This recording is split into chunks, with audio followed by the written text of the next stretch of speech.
नमस्कार विद्यार्थी मित्रों, धोरण 8 हिंदी पाठ 6 भरत एकांकी।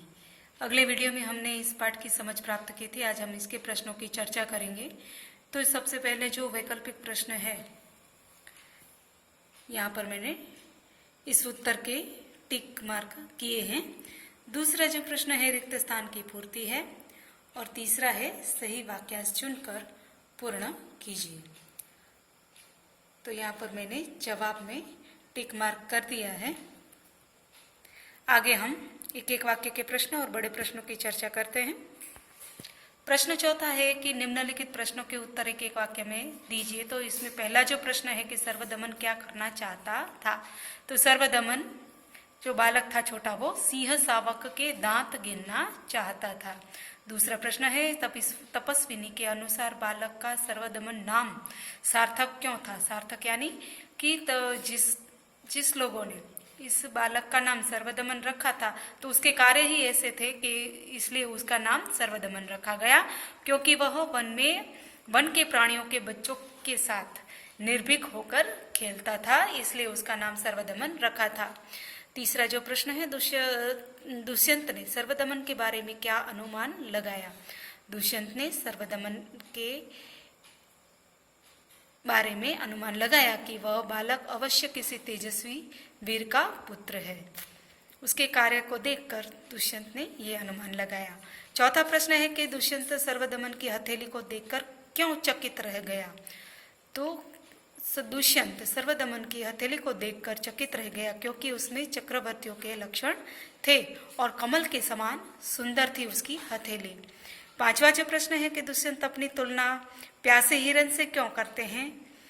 तो दुष्यंत अपनी तुलना प्यासे हिरण से करते हैं, क्योंकि जैसे मृग तृष्णा प्यासे हिरण को व्याकुल कर देती है, वैसे ही शकुंतला उसकी पत्नी ही है या अन्य स्त्री है, यह बात दुष्यंत को व्याकुल कर रही थी। और मृग तृष्णा के बारे में मैंने आपको बताया था कि जिस जगह पानी का शेष भाग दिखाई दे रहा हो, उसे अनुमान लगाया जाता हो, उसे कहते हैं मृग तृष्णा। छठा प्रश्न है कि बालक को रक्षाबंधन किसने दिया था। तो बालक को रक्षाबंधन महात्मा मरीचि के पुत्र कश्यप ने दिया था। सातवां प्रश्न है रक्षाबंधन के सांप न बनने पर दुष्यंत का क्या अनुभव करते हैं। तो रक्षाबंधन के सांप न बनने पर दुष्यंत अनुभव करते हैं कि रक्षाबंधन के सांप न बनने पर उसका जो मनोरथ था, दुष्यंत का मनोरथ था, वो पूर्ण होने का उसे आनंद होता है, वो आनंद का अनुभव करते हैं। पांचवा प्रश्न है जो बड़े प्रश्न है। निम्नलिखित प्रश्नों के उत्तर 2-3 वाक्य में लिखिए। तो पहला जो प्रश्न है, ऋषियों ने बालक का सर्वदमन नाम क्यों रखा। तो ऋषियों ने बालक का नाम सर्वदमन इसलिए रखा कि बालक वन के पशुओं के बच्चों के साथ निडर होकर खेलता था। उसके इसी साहस और निर्भीक स्वभाव के कारण ऋषियों ने उसका नाम सर्वदमन रखा था। दूसरा जो प्रश्न है, दुष्यंत बालक के प्रति आकृष्ट क्यों हो रहे थे, यानी कि उसके प्रति आकर्षित क्यों हो रहे थे। बालक एकदम स्वस्थ, सुंदर तथा हठीला यानी जिद्दी था। उसकी विशेषताओं पर मुक्त होकर दुष्यंत उसके प्रति आकृष्ट हो रहे थे। तीसरा जो प्रश्न है, दुष्यंत ने पूर्ववंशी जीवन की कौन सी रीतियां बताई है। तो दुष्यंत ने पूर्ववंशीय जीवन की 2 रीतियां बताई है। उसमें जो पहली रीति है कि वे युवावस्था में महलों में रहकर पृथ्वी की रक्षा करते हैं, उसका पृथ्वी के पालक रहते हैं। और दूसरा है कि वृद्धावस्था में वे तपस्वियों के साथ आश्रम में वृक्षों के नीचे कुटी बनाकर रहते हैं। प्रश्न चौथा है, दुष्यंत क्या जानने के लिए व्याकुल है। तो दुष्यंत को मालूम हो गया है कि बालक सर्वदमन की मां का नाम शकुंतला है। अब वे यह जानने के लिए व्याकुल है कि क्या यह शकुंतला उनकी पत्नी है जिसका उन्होंने त्याग कर दिया था। प्रश्न छठा है, निम्नलिखित प्रश्नों के उत्तर लिखिए। उसमें भी पहला प्रश्न है, दुष्यंत को कैसे पता चला कि सर्वदमन पूर्ववंशी बालक है। तो तपस्विनी सर्वदमन को सिंह शावक को छोड़ने के लिए कहती है, पर वह नहीं मानता और दुष्यंत की बात तुरंत मान लेता है तपस्विनी को आश्चर्य हुआ कि सर्वदमन की जो सूरत है तुम्हारी सूरत यानी कि दुष्यंत की सूरत से बहुत मिलती जुलती है, और यह बालक तुम्हें जानता नहीं है, फिर भी इसने तुम्हारा कहना मान लिया। तुम इसे ऋषि कुमार समझते हो, पर यह ऋषि कुमार नहीं, पुरुवंशीय है। इस प्रकार दुष्यंत को पता चला कि सर्वदमन पुरुवंशी बालक है। दूसरा प्रश्न है, सर्वदमन के व्यवहारों को देखकर दुष्यंत के मन में कौन कौन से विचार आते हैं? तो सर्वदमन का साहस, निर्भयता और बाल हठ देखकर दुष्यंत उसके प्रति आकृष्ट हो रहा था। सर्वदमन के मुख पर अग्नि जैसी दमक देखकर उन्हें आश्चर्य होता है। उन्हें लगता है कि यह निश्चय ही किसी तेजस्वी वीर का पुत्र है। बालक के हाथ में चक्रवर्तियों जैसे लक्षण थे। चक्रवर्ती यानी मैंने आपको बताया था कि समुद्र तक की पृथ्वी को जीत लेना, उसे चक्रवर्ती कहते हैं। और उसकी कमल जैसी जो हथेली देखकर वे आनंद और आश्चर्य में डूब गया। सर्वदमन का स्पर्श अत्यंत सुख का अनुभव कराता है। प्रश्न तीसरा है कि दुष्यंत को ऐसा कब लगता है कि उनका मनोरथ पूरा हुआ?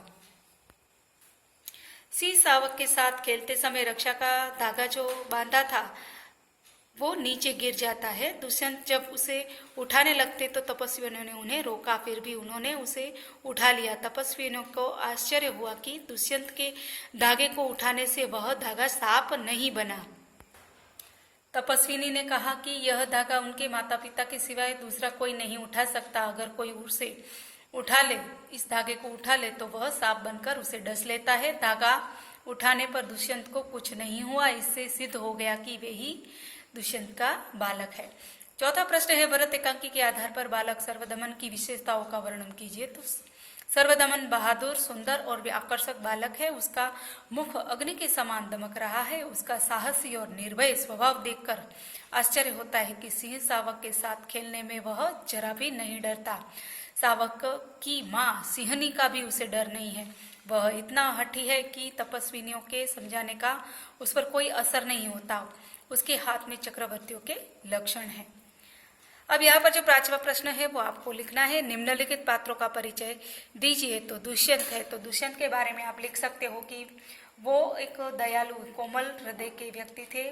बालक सर्वदमन की बाल चेष्टाओं से वो आकर्षित हो रहे थे, इसी प्रकार उसका वर्णन करना है। और सर्वदमन का आपको इस प्रकार से वर्णन करना है कि वो बहुत बहादुर था, सुंदर था, आकर्षक था और सिंह शावक के दांत गिनना चाहता था। इस प्रकार उसका वर्णन कर सकते हैं।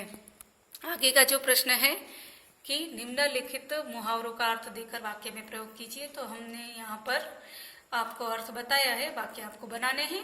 पहला जो मुहावरा है, बात कान पर न धरना, तो अनसुनी करना, उसका वाक्य प्रयोग आपको करना है। आपको वाक्य प्रयोग करते समय मुहावरों का उपयोग करना है, यानी बात कान पर न धरना, उसका उपयोग करके वाक्य बनाना है। दूसरा है धोखा खा जाना, तो सच्ची बात को न समझना या मूर्ख बनाना। बराबर। 8वां प्रश्न है, निम्नलिखित शब्दों के पर्यायवाची शब्द लिखिए। पौधा यानी पल्लव, छोटा सा पौधा होता है उसे पल्लव कहते हैं। जंगल यानी अरण्य या वन। घर तो गृह या आवास। बहुत यानी अधिक, ज्यादा। अचंबा तो आश्चर्य। डिठ यानी जिद्दी, हठीला। नाहर यानी शेर। वृतांत यानी वर्णन। ओट यानी आड़। अब 9वां प्रश्न है कि निम्नलिखित वाक्यों में से विशेषण छांटकर उनके प्रकार बताइए। तो यहाँ पर जो पहला वाक्य है कि सूरत ऐतिहासिक नगर है, तो यहाँ पर जो शब्द है ऐतिहासिक वो गुणवाचक विशेषण है। सूरत है, शहर है, पर कैसा है? ऐतिहासिक है, इसलिए ये गुणवाचक विशेषण है। दूसरा है परिश्रमी छात्र कभी असफल नहीं होता, तो परिश्रमी वो है गुणवाचक विशेषण। परिश्रम करना, छात्र है परिश्रमी है, इसलिए परिश्रमी है वो गुणवाचक विशेषण होगा। तीसरा है हमने बाजार से 2 लीटर दूध लिया, तो 2 लीटर, 2 है पर वो उसके पीछे लीटर लगा है। तो मैंने आपको पहले भी विशेषण की समझ आपको दी थी, तब आपको बताया था कि कोई भी नाप तोल की चीजें होती है, किलो, 2 किलो, 100 ग्राम, ग्राम, लीटर, मीटर, ये सारे जो शब्द आते हैं वाक्य में वो परिमाणवाचक विशेषण कहलाते हैं। तो 2 लीटर वो परिमाणवाचक विशेषण है। अब चौथा जो वाक्य है, छात्रावास में 20 छात्र है तो 20 संख्या बताता है, इसलिए वो संख्यावाचक विशेषण है। उसके बाद तो पांचवा है वे लड़के खेल रहे हैं, तो वे शब्द है वो सार्वनामिक, जो सर्वनाम वाले शब्द होते हैं वो सार्वनामिक विशेषण कहलाते हैं। छठा है सानिया बाजार से थोड़ी चीनी लाई, तो थोड़ी शब्द है वो परिमाणवाचक विशेषण है। सातवां है कुछ लड़के उद्यान में खेल रहे हैं, तो कुछ लड़के हैं निश्चित संख्या नहीं है, इसलिए अनिश्चित वाचक कुछ शब्द है वो अनिश्चित वाचक विशेषण है। आठवां है ओम चतुर लड़का है, तो लड़का कैसा है, चतुर, यानी चतुर है वो गुणवाचक विशेषण है। नौवां है श्याम 20 किलो आटा लाया, अब 20 है उसके पीछे किलो लगा है, इसलिए परिमाणवाचक विशेषण होगा। 10वां है साहिल के पास 10 रुपए हैं, 10 है वो संख्यावाचक विशेषण है। अब इसके आधार पर आपको जो विशेषण शब्द दिए हैं उसका वाक्य में प्रयोग करना है। जिस प्रकार से सुंदर है तो मोहिनी सुंदर लड़की है, निधि मोहिनी से सुंदर लड़की है और निधि सबसे सुंदर लड़की है, इस प्रकार ऐसे जो विशेषण शब्द दिए गए उस पर आपको वाक्य बनाने हैं। उसी प्रकार दूसरा है मेहनती, तो साहिल मेहनती लड़का है, साहिल केदार से मेहनती लड़का है, साहिल कक्षा में सबसे मेहनती लड़का है। चालाक, तो फागुन चालाक लड़की है, फागुन मोना से चालाक लड़की है, फागुन कक्षा में सबसे चालाक लड़की है।